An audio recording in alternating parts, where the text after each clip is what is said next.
Yo, what's up guys? Welcome back to my gun range. Got a pretty cool little video for y'all today, and today I am going to be showing y'all my main brand spanking new assault rifle, my main primary gun. And you know guys, I gotta say something, man. It is very interesting how people evolve, how people change, and let me go ahead and explain. So it all started out with the M4A1 assault rifle here. So I got this gun right here at the very start of 2018, and at the time I was like, hey, this is my go-to rifle right here. If anything ever kicks off in this world, this is my main go-to weapon right here. Got a 16-inch barrel right here, massive 50 caliber muzzle brake on it, really tames that recoil very well. I mean, I've had this was my main go-to rifle till I would say, I think it was 2023, if I remember right, till about the start of 2023, and I went to the M16A4. And the reason why I switched was, you know, I loved this gun throughout all those years, right? This was my main go-to weapon. But I finally came to a realization in 2023. Now, when you go to Academy, when you go and you buy ammunition, 223, 556, you know, you'll look on that box of ammo and it'll say 3,200 feet per second. You're like, wow, man, 3,200 feet per second. Well, I know one thing. If I ever had to defend my life against an invading force, man, 3,200 feet per second, 30 rounds of that, man, I'm good to go. Okay, here is the reality of the situation, okay? And it took me till, you know, quite a while to realize this. That 3,200 feet per second, that is not measured out of a 16-inch barrel gun. So, realistically, out of your 16-inch barrel AR-15 M4, I believe you're actually getting 28 or 2,900 feet per second. You're not actually getting 3,200 feet per second. That is actually measured out of a 20-inch barrel right here. So I went ahead and I went with the M16A4, and I went ahead and put over 1,000 rounds through this rifle right here. And this was my go-to assault rifle for a year. Okay, so I got to thinking about it. Another year goes by. You know, I'm like, okay, yeah, 20-inch barrel. That's what you really need for a 5.56 to really get the most potential out of that bullet. You got to have a 20-inch barrel. Well, you know what? I started thinking about it. I'm like, man, you know, if something was to happen in this world, I'd probably be fighting inside my house. And I'm like, you know, around corners and whatever else. I'm like, man, that is a long barrel.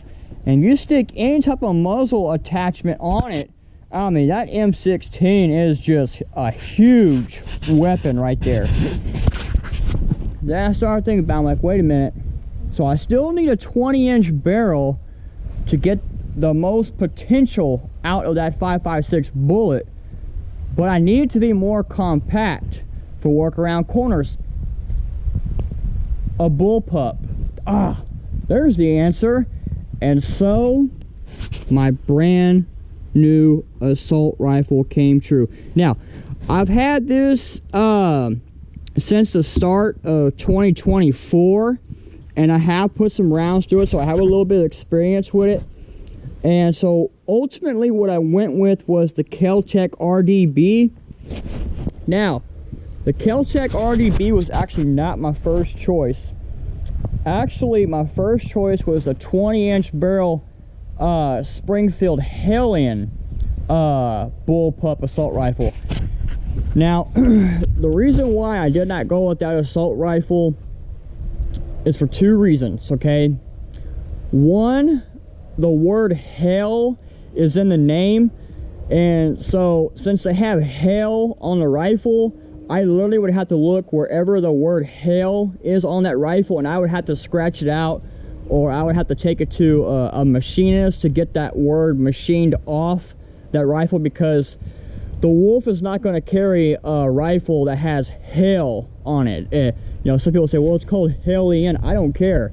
The word hell is on it, and that's not going to be on my assault rifle. Okay, so that's reason number one. Reason number two, surprise. So the 20-inch barrel Hellion, I believe it's like $2,049.99. You know, so over $2,000, and I'm like, oh man, you know, that's that's quite a lot. Now, guys, I ain't gonna say it, but I'm just so thankful that I do have people that care about me, and I got really good friends at a very nice gun shop, and man, I just I cannot thank them enough for helping me out with this. I got this for a smoking deal. And I mean cheap, and I mean brand new. I love my friends. I really do. They really take care of me. I have saved people's lives in this world. I really have. They know about it. And so whenever I need a gun, they make some phone calls. They give me a good deal. And to my friends, I just want to say thank y'all for always having my back. You know, I always do what I can to help people out in this world. And very thankful to have it. Okay. So, now I do want to mention, to everything in life and what you go with, there's a pro and a con to absolutely everything. Okay, so, I am getting a 20-inch barrel out of this gun right here. So, I am getting the most potential that you can get out of a 5.56 round in a compact package. Now, that is great. But that's the pro. Now the downside is this. Here's the con though, okay? So since the whole action is behind this gun, I do not get a good trigger. Okay, I cannot get a good trigger. Because since everything is based back here, they have to run a bar that runs back here to actuate the bolt and the trigger mechanism. Okay, so I cannot get a good trigger. Now, on this M4 or anybody's, you know, AR-15, check it out. This is my pinky right here that was cut in half at one point, so it had surgery on it. Check this out. Look at this. Watch this. Listen for the click. That thing is stupid light. So that trigger right there is breaking at 2 pounds. 2 pounds. I mean light. Reset. Stupid fast. I mean, guys, I literally can drop 30 rounds out of this gun within seconds. And by the way, I am still surprised that this $40 optic is still working. Bought this also back in 2018. Very surprised that thing is still working. Got it off Amazon. I literally can shoot targets out to 300 yards with that $40 optic. Still works. So yeah, so that is the benefit. So, you know, you're getting the 20-inch barrel, but you're getting a bad trigger. You know, the trigger is not going to be the best, but the most potential out of the round, but you're not going to have a fast trigger. Now, another thing though too, I do not know how people can shoot this gun without a foregrip. I mean, that is the most awkward feeling gun. I mean, it's just not natural. These weapons over here are way more balanced, way more correctly. These are more balanced to what people are more used to. This gun has a very strange balance to it, and so for me to shoot this gun accurately and effectively, I have to have this to push this gun into my shoulder, because the balance is it's not really natural to me. It's very new. But as long as I have this on here, I can do pretty good with it. Now, another thing too is your mag changes. So your mag changes are going to be a lot different. Whereas for the AR-15, everything is literally within finger reach. It's all right there. All your controls are just right there. This is not, okay? So your magazine release is going to be back here. You have to depress this for that magazine to drop. Now, another thing too about this weapon is the charging handle is a little bit different than that of an AR-15. It's kind of got a little bit of that HK MP5 thing going on, where y'all see at the start of the video where it locked in right here, and I slapped it down, just like you would do an H&K MP5. Now, another thing too that's very unnatural about this weapon is, you know, I had to put a big muzzle brake on this gun, because the A2 flash hider, like that, like you would get on an AR-15, that's what this gun came with, and guys, that felt so strange shooting this gun. I mean, the recoil impulse, everything was way off for me. I have to have this on to balance this gun out. So you do have to put a little bit of time and a little bit of effort into it to actually get it to where you need it to be. But I really love this scope from Primary Arms right here. I can engage targets up close and further out within just a quick switch right here.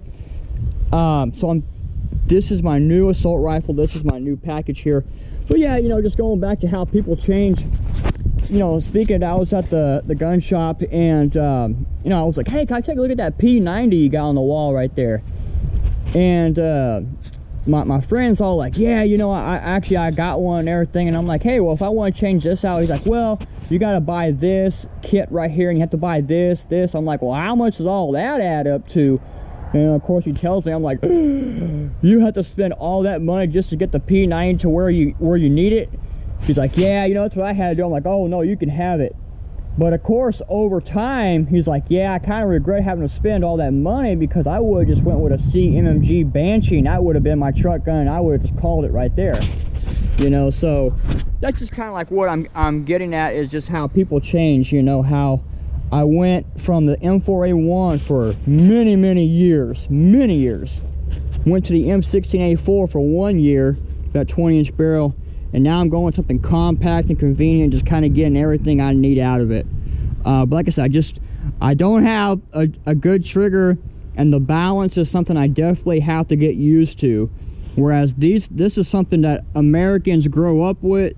This is a more natural feel, and that's what I'm still learning. But let's go ahead, guys. Let's just take a couple more shots here, have a little bit of fun here with it. Let's see here. Try to get a good angle for y'all. Wish I was good at video editing and stuff like that. Okay, that'll probably work right there.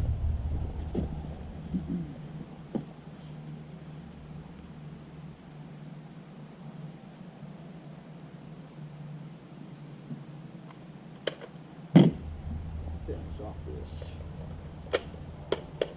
10-round magazine. Okay. Oh, and that's another thing though too. The rounds do not eject out to the left or right. The rounds actually eject down here. So that's definitely different.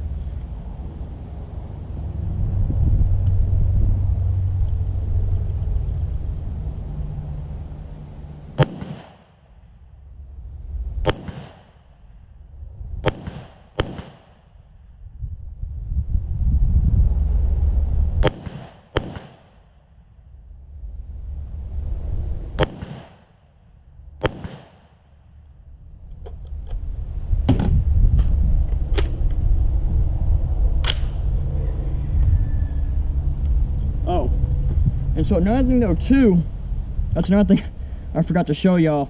So the bolt release, at least right now, it's a little bit hard to actuate with one finger. These little knobs right here, so when the bolt locks back to the rear, at least what I'm having to take my 2 fingers and I'm having to hit these down. And that's how I'm sending the bolt home. You know, whereas with AR-15, you put that new magazine, you hit the ball home right there. But with this, you know, it's boom, boom, boom, drop, in. I have to put my arm over here and depress it down.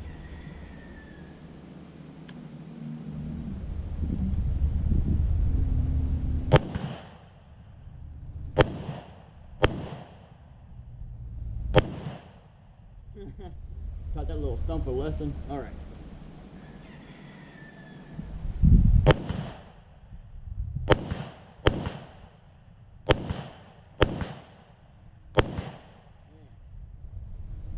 That is something, I gotta say.